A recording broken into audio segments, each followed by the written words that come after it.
After being excluded from my daughter's wedding, I found out through Instagram. When my wife demanded I pay the $50,000 bill, she said, "You should have figured it out," when I asked why nobody told me. I called my lawyer immediately. That moment sitting at my desk, scrolling through 200 wedding photos of an event I never knew was happening, was crystallizing. Not devastating, crystallizing. 23 years as a financial analyst had taught me to recognize patterns. And this wasn't just about one wedding. This was the final data point in a long-running trend of being treated like a walking ATM while being excluded from actual family decisions. My wife, Laura, had orchestrated the entire thing. A $75,000 wedding with 300 guests, live band, massive venue with chandeliers, professional photography. And somehow, the father of the bride wasn't just absent. He was completely unaware it was even happening. When vendors started calling about the $50,000 balance and my wife's response was that I should have figured it out myself, I knew exactly what I was dealing with. This wasn't about hurt feelings. This was about a systematic pattern of financial manipulation that had just reached its logical conclusion. And unlike my wife, I had options she didn't know about. See, what Laura never understood was that my quiet, methodical nature wasn't compliance. It was strategic thinking. While she was busy orchestrating social scenarios, I'd been building something much more substantial. My consulting firm now generated $185,000 annually. I had professional relationships with 3 different law firms. And most importantly, I'd been documenting irregularities in our joint finances for months. The Instagram discovery wasn't a surprise attack. It was confirmation of a pattern I'd been tracking. Daisy avoiding my calls for 2 months, vague responses about wedding planning when I asked for details, Laura's increasing hostility whenever I tried to get involved in any family decisions. I'd already suspected something was wrong. The wedding photos just told me exactly what. My first call was to Dennis Colton, the attorney who'd handled my business contracts for 5 years. Not just any lawyer, a former prosecutor who specialized in financial fraud cases. I'd kept him on a $1,500 monthly retainer specifically because I'd suspected this kind of situation might eventually arise. "They excluded you from the wedding, but assumed you'd pay the bills?" Dennis asked, reviewing the Instagram evidence. "This isn't just family drama. This is financial manipulation with clear documentation. How much are we talking about?" $75,000 total, 25 down, 50 still owed. She promised vendors I'd handle the balance without ever discussing it with me. Dennis smiled the way prosecutors smile when they see an airtight case. "Did you sign any contracts or agreements?" "None. I didn't even know there was a wedding to sign for." "Then you have no legal obligation to pay. But more than that, if she used your name or made commitments claiming to represent your finances without authorization, we're looking at potential fraud. How are your assets structured?" This was where my strategic thinking paid off. While Laura had been planning her elaborate exclusion scheme, I'd been restructuring our financial exposure. Joint accounts existed, but I controlled the primary business accounts. The house was in both names, but I'd been paying the mortgage for 15 years with my income. Most importantly, I had comprehensive documentation of every financial decision we'd made as a couple. "Everything's tracked and separated," I told Dennis. "I can prove exactly what I contributed to joint expenses versus discretionary spending. If she's been promising vendor payments from accounts she doesn't actually control, that's her problem to solve." Within 48 hours, I'd executed a complete financial separation. New bank account, payroll redirected, joint savings split precisely in half. I left enough in shared accounts to cover exactly my portion of household expenses. Mortgage, utilities, insurance. Everything else was now under my exclusive control. The beauty of being methodical is that people mistake your patience for weakness. Laura had assumed I'd just absorb the financial hit rather than make waves. Instead, I'd used her assumption against her while building an unassailable position. When Laura finally confronted me 3 days later, her strategy was predictably emotional manipulation. "You liked one photo," she said, as if that was the real problem. "Do you know how that looked? What did you tell people?" "That you were working, couldn't get time off." I never asked for time off. This was the moment her entire narrative collapsed. She'd told everyone I'd agreed to skip the wedding to avoid causing drama, but she'd never actually discussed it with me. The vendors had text messages from her promising I'd pay, but I'd never authorized those commitments. 300 people had been told I approved of everything, but she couldn't produce a single conversation where that had happened. "You should have figured it out," she said when I pressed for details. "Figured out what exactly? That my daughter was getting married? That you'd promised $75,000 I never agreed to spend? That you'd told everyone I was fine with being excluded from the most important day of my daughter's life?" Her hands were shaking now. "The venue payment bounced. Resort canceled the honeymoon. They need that money." There it was. The real problem wasn't my hurt feelings. It was that her financial promises were collapsing, and she needed me to clean up the mess. But I wasn't the same person who'd been quietly absorbing family decisions for 20 years. I was someone who'd just filed for legal separation and had no intention of funding my own exclusion.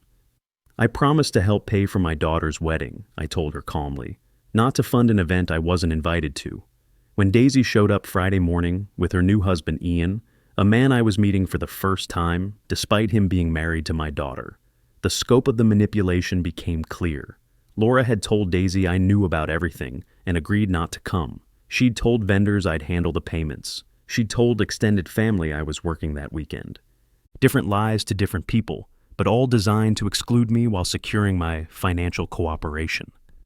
"Mom said you were busy with work," Daisy explained, genuinely confused about why her father hadn't been at her wedding. "I work Monday through Friday at the same job I've had for 15 years, I replied. "I'm never too busy for you. When have I ever been too busy for you?" The financial reality was devastating for them. $75,000 in total commitments, only $25,000 paid as deposit.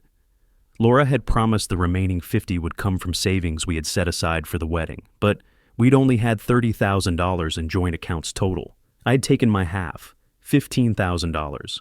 After being excluded, she had her $15,000. The remaining $35,000 she'd promised simply didn't exist. "Did your mother tell you she had that money?" I asked Daisy. "She said you both had it saved, that it was set aside for my wedding. We had about $30,000 total. I took my half after being excluded from your wedding. She has hers. Where's the other $35,000 supposed to come from?" Daisy looked genuinely shocked.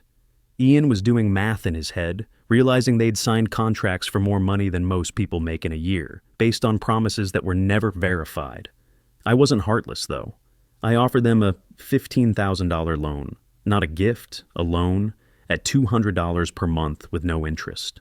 Enough to prevent immediate financial catastrophe, but not enough to solve the problem Laura had created. 15, Daisy asked, "but we need 50. Then you need to figure out where the other 35 is coming from. Talk to your mother. She's the one who made promises about money that didn't exist." Ian tried the guilt approach. "Sir, I understand you're upset, but Daisy's credit is going to be destroyed. We're starting our marriage in debt." "Then you should have asked questions before signing contracts for $75,000, I replied. "That's more than most people make in a year. Did nobody think that was excessive?" The systematic nature of Laura's deception was becoming clear. She'd manipulated Daisy by claiming I approved everything. She'd manipulated vendors by promising payments I'd never authorized. She'd manipulated extended family by creating different explanations for my absence. And she'd tried to manipulate me by presenting the financial crisis as a fait accompli I was obligated to solve. But manipulation only works when the target doesn't see it coming. I'd been documenting financial irregularities for months. I had legal consultation ready. I had strategic financial positioning that protected my interests while exposing her lies. Most importantly, I had professional experience analyzing complex financial fraud. And this situation had all the hallmarks. The family intervention came Sunday afternoon. 3 cars in my driveway. My sister Dorothy, brother-in-law Harrison, Laura's parents, and 2 of her brothers. A coordinated attempt to pressure me into compliance through social consensus. "We need to talk about what you're doing to Daisy," Dorothy began. "I'm not doing anything to Daisy. I'm choosing not to pay for a wedding I wasn't invited to." "You're being vindictive," my father-in-law accused. "That girl is drowning in debt because you can't let go of your ego." "My ego? I found out my daughter got married through Instagram. But sure, let's talk about my ego." The beauty of having documentation was watching their narrative collapse in real time. Harrison claimed they'd all assumed I knew about the wedding, but when pressed for details, none of them could explain why 300 people got invited, except me. Dorothy said Laura had told her I was working that weekend, but I'd worked the same schedule for a decade and never missed family events for work. You all made the same mistake Daisy made, I explained. Nobody verified, you just assumed. And when 300 people got invited to a wedding, but one person didn't, none of you thought that was strange. My mother-in-law tried the family loyalty approach. She's your daughter. Family helps family. I offered her $15,000 as a loan. That's help. What I'm not doing is paying $50,000 for an event I was deliberately excluded from. There's a difference. When they put Laura on speakerphone, her response was predictably emotional. Everyone's going to know about this. Everyone's going to see what kind of father you are. Actually, everyone's going to see what kind of mother and wife you are, because I'm done keeping your secrets. You wanted to make this public with your Instagram album? Fine, let's go public. That evening, I posted my response on Facebook. Not emotional ranting, strategic truth-telling. I explained calmly that I'd found out about my daughter's wedding through social media, that I'd been excluded from all planning and communication, but was expected to pay the bills. I congratulated the couple and said I wished I could have been there to see it in person. The response was immediate and overwhelming. 462 notifications by Monday morning. Comments ranged from shock to outrage to support. People were asking obvious questions Laura couldn't answer. Why wasn't the father in any photos? Why didn't anyone see him at the wedding? How could 300 people know about an event, but not the bride's father? Laura's attempts at damage control only made things worse. She claimed I was lying, that I'd known about everything, that I was trying to destroy Daisy's reputation. But too many people were now asking questions she couldn't answer. Her story had too many inconsistencies, and social media preserved every contradiction. The professional consequences started immediately. The venue called Monday morning, looking for the outstanding balance. When I explained I hadn't signed any contracts and wasn't even invited to the wedding, there was stunned silence. "You weren't invited to your daughter's wedding?" the coordinator asked. "Correct. Found out about it on Instagram after it happened." Same conversation with the resort, the caterer, the florist. Laura had promised them all that I'd handle payments, but none of them had verification of my agreement. Her text messages claiming I'd pay were worthless without my actual authorization. By Tuesday, Laura's Facebook had gone private, and the wedding album was deleted, but screenshots had already spread. People were sharing my comment in other groups, and the story was gaining traction across multiple social networks. Dennis called Thursday morning with interesting news. "Your wife's attorney wants to expedite the divorce proceedings. They're proposing a clean split. She keeps her half of savings, you keep yours. House goes to you since you've been paying the mortgage, and she walks away. No fight over assets."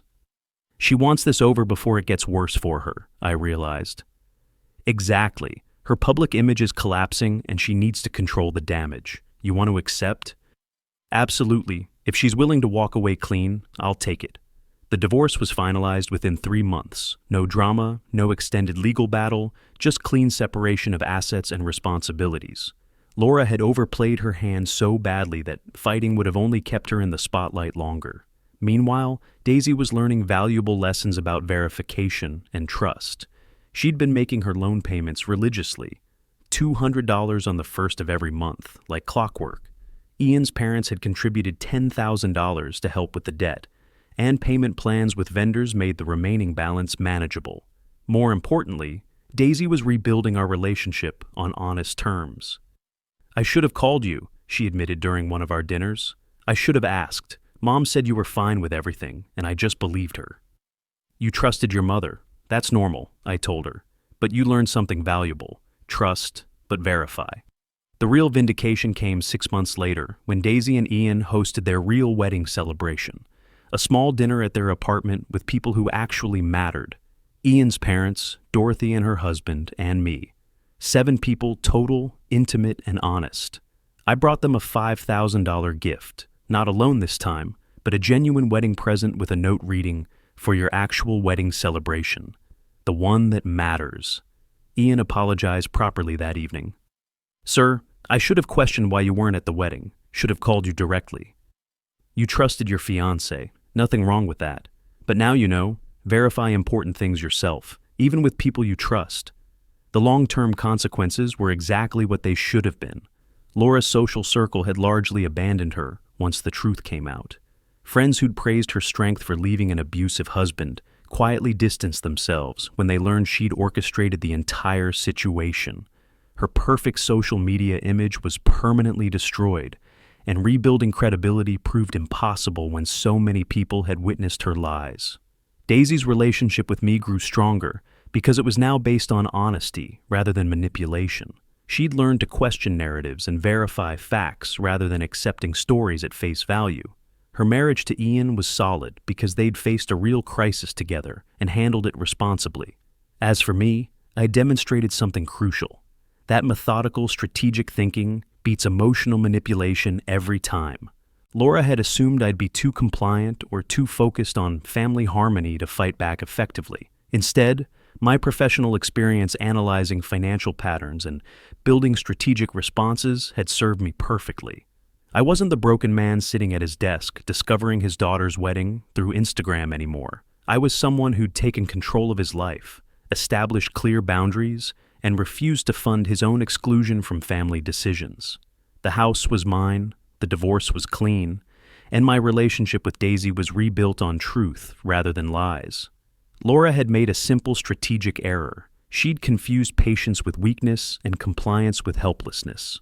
In reality, I'd been building advantages while she was building narratives. When the confrontation came, I had legal counsel, financial separation, documented evidence, and professional expertise in complex financial fraud.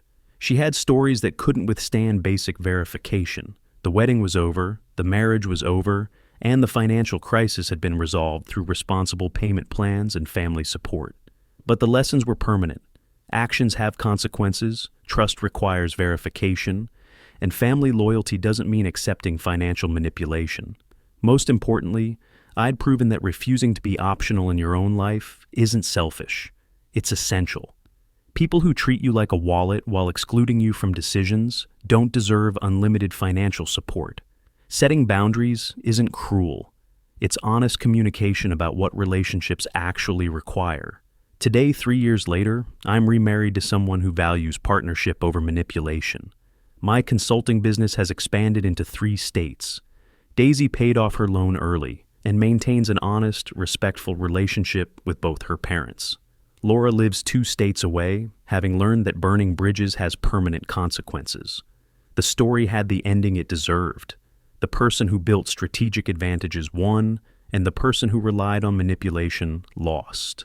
Sometimes the most satisfying victory is simply refusing to be taken advantage of anymore.